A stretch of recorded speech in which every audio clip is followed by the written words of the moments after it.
জেনে বুঝে মানলে কুরআন হাফেজ হওয়ার পরে বেহেশতের সুপারিশ পাবো আপন জনের তরে।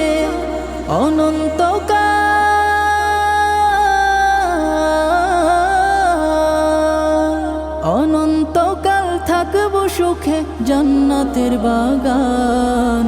যাদের বুকের মানিক হলো হাফেজে কুরআন, হাফেজে কুরআন, হাফেজে কুরআন।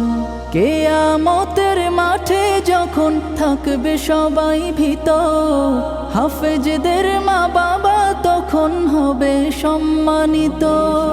কিয়ামতের মাঠে যখন থাকবে সবাই ভীত, হাফেজদের মা বাবা তখন হবে সম্মানিত।